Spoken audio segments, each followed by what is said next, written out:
From the Library of Congress in Washington, D.C.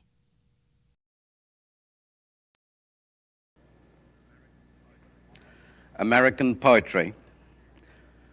Whatever it is, it must have a stomach that can digest rubber, coal, uranium, moons, poems. Like the shark, it contains a shoe. It must swim for miles through the desert, uttering cries that are almost human.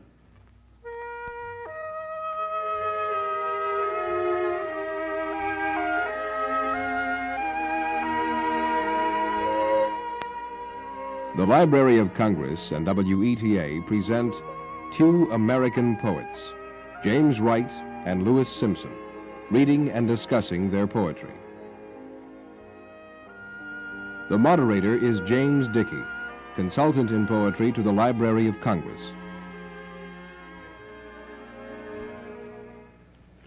We are here with two American poets, Louis Simpson and James Wright. Mr. Simpson was born in Jamaica in the British West Indies in 1923, educated in this country at Columbia, and now teaches at the University of California at Berkeley. He is the author of several books of poems, The Arrivistes, Good News of Death, A Dream of Governors, and At the End of the Open Road, which won the Pulitzer Prize for 1963. A new volume called Selected Poems was issued last year. Mr. James Wright was born in Martins Ferry, Ohio, in 1927. He graduated from Kenyon College and did graduate work at the University of Washington in Seattle. He is the author of 3 books of verse, The Green Wall, St. Judas, and The Branch Will Not Break. These two poets approach the situation of being American poets very differently, as they should. A story about chicken soup. In my grandmother's house, there was always chicken soup and talk of the old country, mud and boards, poverty, the snow falling down the necks of lovers. Now and then, out of her savings, she sent them a dowry. Imagine the rice-powdered faces and the smell of the bride like chicken soup. But the Germans killed them. I know it's in bad taste to say it, but it's true. The Germans killed them all. In the ruins of Berchtesgaden, a child with yellow hair ran out of a doorway, a German girl child, cuckoo, all skin and bones, not even enough to make chicken soup. She sat by the stream and smiled. Then, as we splashed in the sun, she laughed at us. We had killed her mechanical brothers, so we forgave her. The sun is shining. The shadows of the lovers have disappeared. They are all eyes. They have some demand on me. They want me to be more serious than I want to be. They want me to stick in their mud hole where no one is elegant. They want me to wear old clothes. They want me to be poor, to sleep in a room with many others, not to walk in the painted sunshine to a summer house, but to live in the tragic world forever.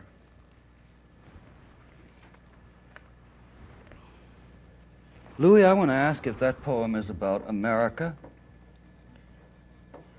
Well, it is about an American experience which I don't think we have absorbed. That is World War II. It's part of our psyche, especially part of the psyche of people who are interested in what happened to the Jews. This is a shock and a thing that has not yet been absorbed. That is American in that sense, but it is not just American. I think it's about death and... Well, all right, and that's fair enough. I keep thinking about the phrase, to live in the tragic, they want me to live in the tragic world forever. There was a remark by Randall Jarrell that I thought was interesting, and I don't know if I've ever quite absorbed it.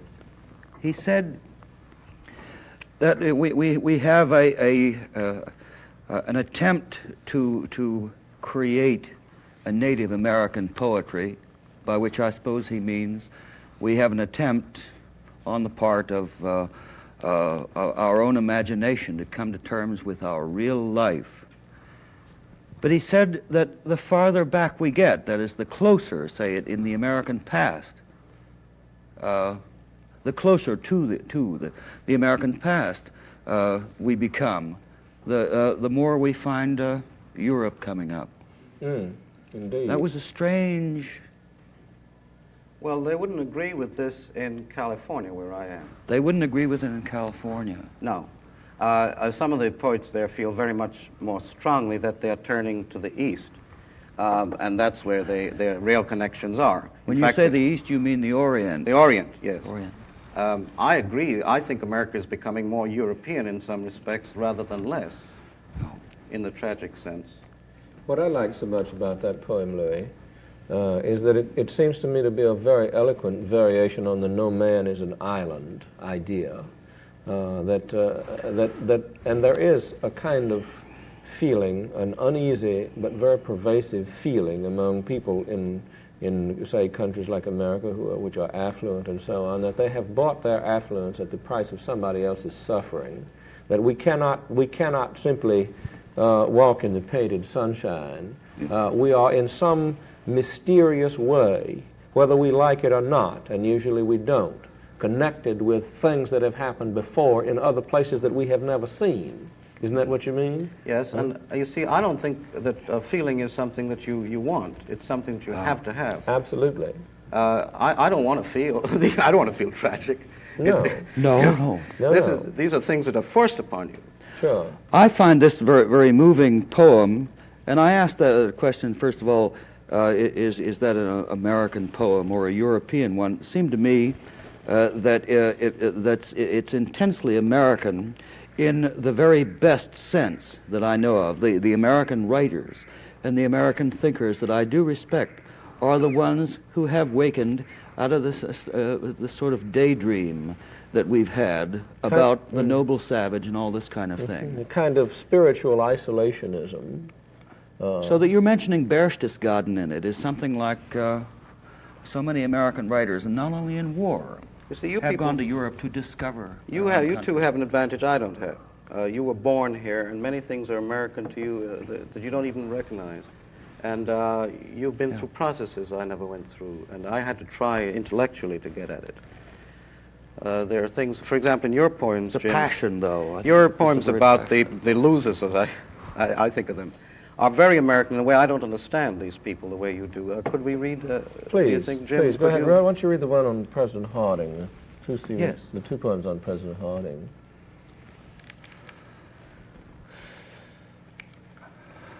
Two poems about President Harding. First, his death. In Marion, the honey locust trees are falling. Everybody in town remembers the white hair, the campaign of a lost summer, the front porch open to the public, and the vaguely stunned smile of a lucky man. "Neighbor, I want to be helpful," he said once. Later, "You think I'm honest, don't you? Weeping drunk? I am drunk this evening in 1961 in a jag for my countryman who died of crab meat on the way back from Alaska. Everyone knows that joke. How many honey locusts have fallen, pitched root long into the open graves of strip mines since the First World War ended and Wilson the gaunt deacon jogged sullenly into silence. Tonight, the cancerous ghosts of old con men shed their leaves.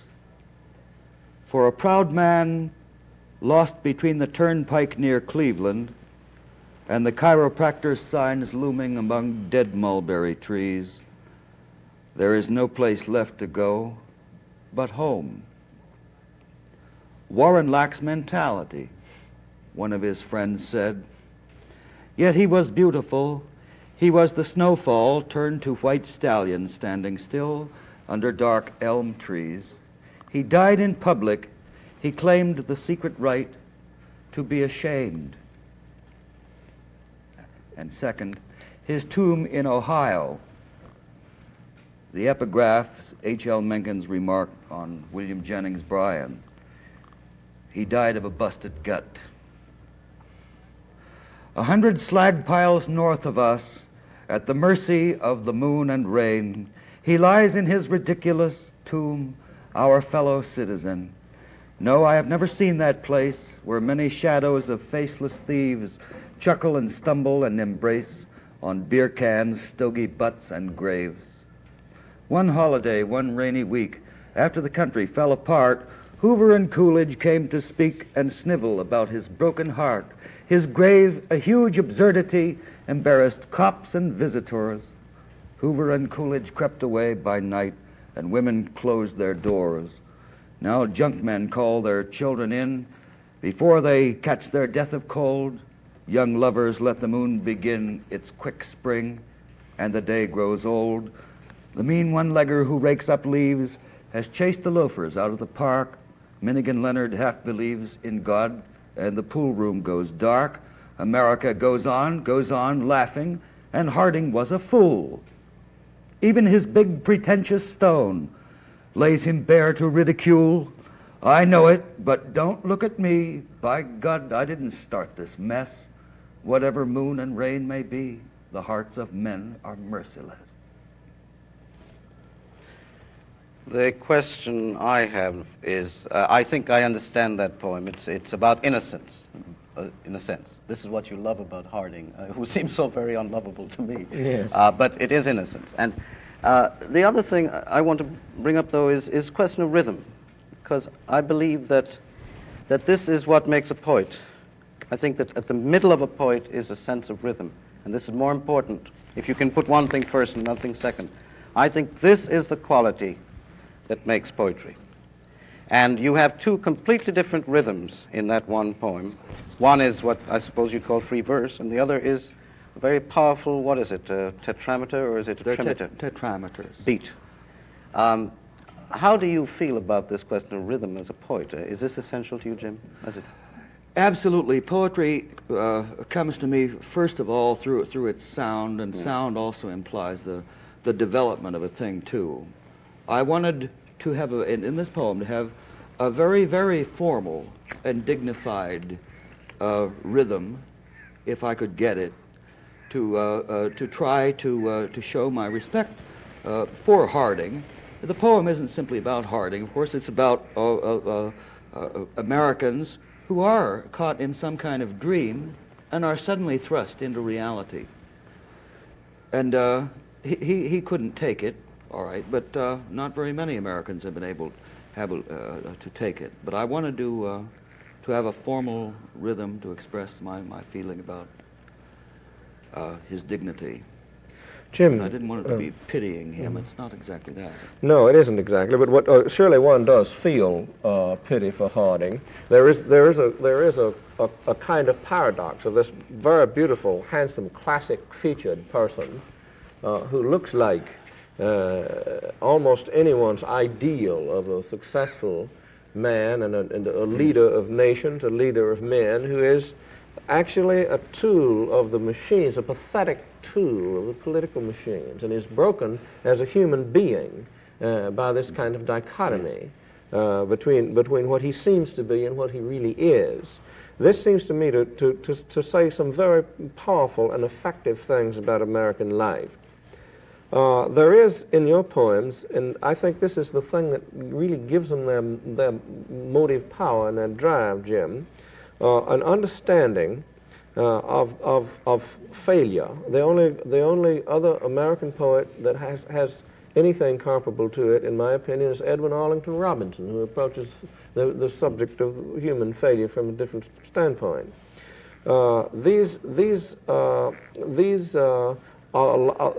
things that you are writing about are lives which have been broken, partly by their own inner inadequacies and subterfuges and self-delusions, but also partly by another thing. What is this other thing? Is it some quality of American life that allows this to happen, or maybe even worse, or forces it to happen? I think that it's even more difficult than this, Jim. I think that the other thing is something that moves me also. We were talking, I mentioned Edmund Burke's remark, to make us love our country ought to be lovely. And there is some kind of effort on our part to be comely before the world. And this is a worthy thing, only we seem to be trying it so far in all the wrong ways. We talk merely about our image, but we haven't achieved our true dignity. I'm thinking that, and yet we fail because we were going in the wrong direction. I don't know. Americans, as we're talking here now, you'd think that when we sat down to write poetry, we thought about being Americans, which is not really true. And I'm thinking that a man like Hardy, for example, is a very English poet. I can't imagine a more English poet. And I'm trying to think of a poem of his now in which the word England appears, apart from the long poem, The Dinas, or something like that. He's a man who writes about birds, he writes about people, he writes about landscape, and this is the way you are an American. But I think maybe there's something in our being American. We always have a feeling that we have to have a personal relationship with the country as a whole, which is a very strange thing. Maybe this is what being an American is, this illusion. It's an abstraction, too. It's an abstraction, but lately, I don't want to do this. I want to write about particular things so well that they would become interesting to a lot of people. I'm sure this is true of you, too. Sure. The business of being an American poet would then devolve into as a writing problem into your rendering the American experience as you live it so vividly that it would become, if one wanted to see this in it, an American poem thereby, but not through any overt and sort of external Americanism. Oh, absolutely, surely this is true. If it isn't, it should be. I have the feeling there are all sorts of things hovering in the air that we live with and so on, and we don't write poems about. Now, I want to ask you a question about that poem. You had certain things you felt, but you dramatized it. You put it on to Hardy.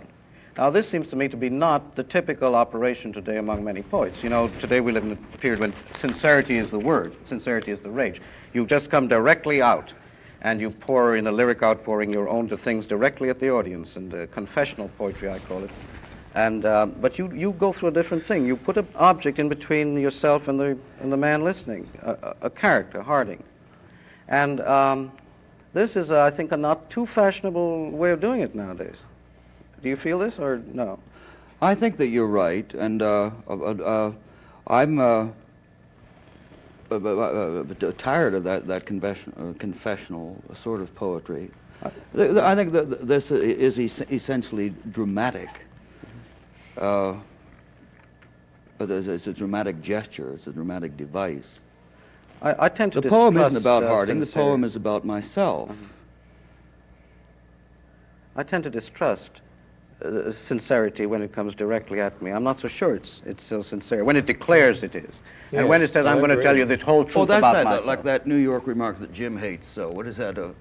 I'm being completely frank. I'm going to be completely frank with you. Oh yeah, yes, I'm gonna be honest with you. When anybody tells you that, you know that he isn't. Yeah, count your spoons. Yeah, right. But you see, Right. I think a lot of the younger people I know who write poetry do not understand the creation of an object between the poet and the audience. A kind of a dramatic fiction. No, they don't. They think it's a dishonest thing to create fiction, and I think it's an attack on the imagination.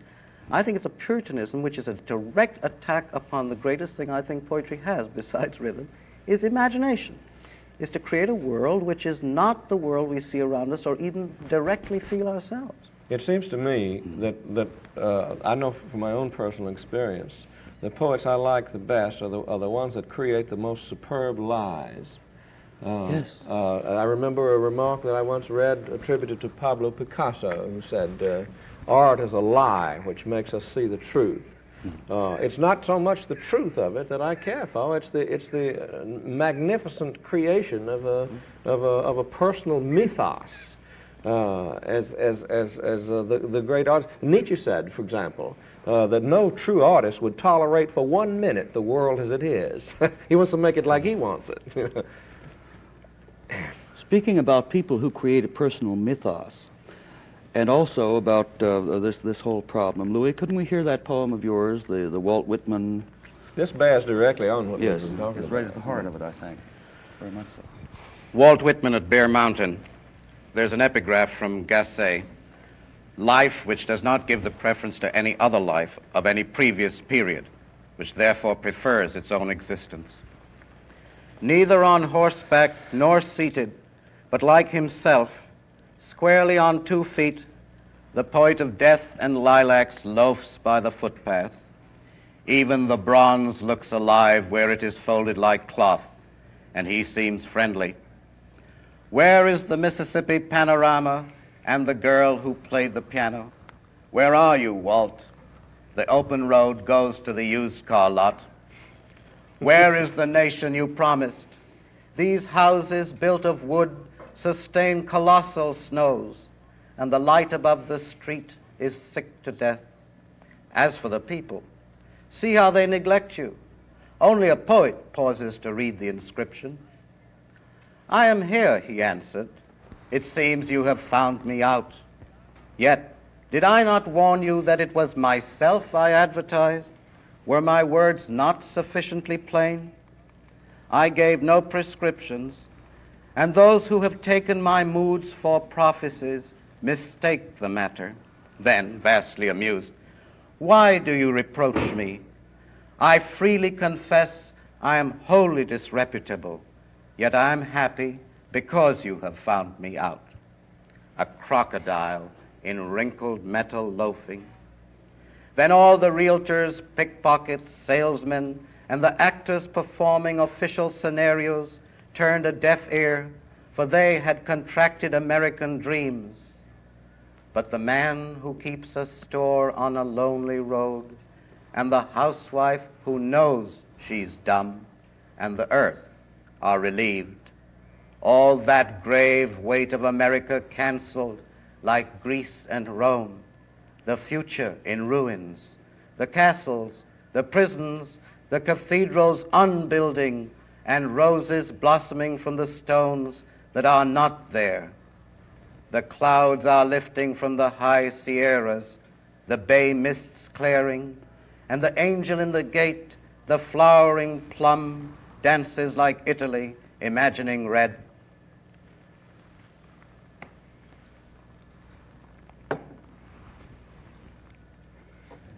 I was trying to say something there that I don't think was a reflection of anything I had seen. It's true I had a tree outside my gate, you know, that was the color of red I could never have imagined, you know. And I thought how wonderful if we could write poems that would present things that there are no patterns for in this world. Louis, if you don't mind my commenting on this from a purely personal standpoint, I have read so many accounts of the failure of Whitman's dream for America that I'm not insensitive to certain implications of the poem. Many people have said that the 19th century in which Whitman wrote, and which it was possible for him to believe as he did, about the fine future where everybody would be comrades and raise up an enormous nation of free intercourse, and intellectual and physical, out of a new virgin land, to create a new heaven and a new earth, as D.H. Lawrence had said. That these commentators say that somewhere along the line, this began to deteriorate, and we ended up with what we have. Your poem is about this in some way or another. It seems to me that the poem that you write as an American poet in the 1960s, taking Walt Whitman as an example of both the statement of the dream, which he did magnificently, and the sordid reality of the realtors and the used car lots and so on. is getting pretty much to the heart of the point of saying something real about our country, where we do live and how it got to be the way it is. Well, this, I think, ties in what we were talking about before. Whitman had this great merging, you know, which I agree with Lawrence. I don't want to merge. Stay away, Walt, he says. I don't want you merging with me. Yeah. It's a wonderful thing, you know, the way Lawrence puts it. Now, I think there were two Whitmans who quite different. One was an avant-garde man who was of a very complicated sensibility, and who was not a regular Joe by any means, which I don't think any artist ever is, a real artist. And he, that's what I was trying to say here, he was advertising myself, himself, his essential self. Then there's another Walt who's very much the product of the pre-Civil War or that period, who feels the march of progress. And the second Walt, to me, as a prophet, is dead. I don't see that march of progress in any meaningful, emotional sense. It's dead to me. But the Walt Whitman, who's an individualist, that's different. Let us read one more of Mr. Wright's and comment if we have a chance. Would you read the one called A Blessing, Jim? It's a particular favorite of mine.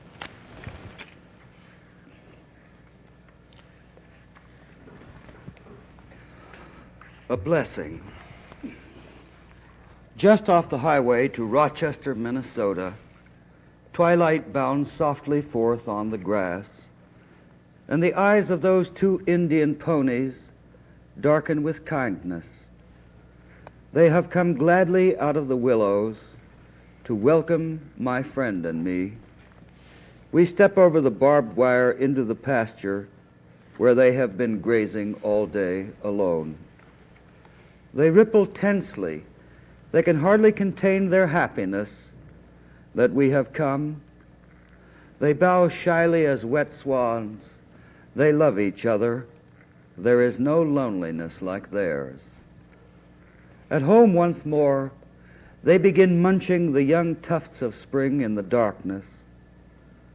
I would like to hold the slenderer one in my arms, for she has walked over to me and nuzzled my left hand. She is black and white, her mane falls wild on her forehead, and the light breeze moves me to caress her long ear that is delicate as the skin over a girl's wrist. Suddenly I realize that if I stepped out of my body, I would break into blossom. I think, Jim, this poem, which has to do with a simple moment, simply walking into a field and with horses and caressing one of them, brings us back to a reality that American poetry needs as well as any other poetry, simply the reality of the personal, physical moment. Yes, of course, I don't think this is, again, a very fashionable point of view, but I agree with it. American poetry, whatever it is, it must have a stomach that can digest rubber, coal, uranium, moons, poems. Like the shark, it contains a shoe. It must swim for miles through the desert, uttering cries that are almost human. Thank you very much for being with us, gentlemen. Mr. Simpson, Mr. Wright. It was a good, I think, a fortunate time.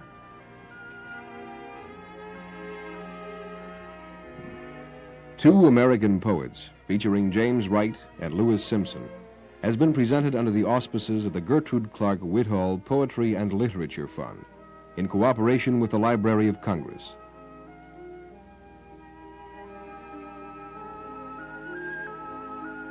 This has been a WETA Cultural Affairs Special.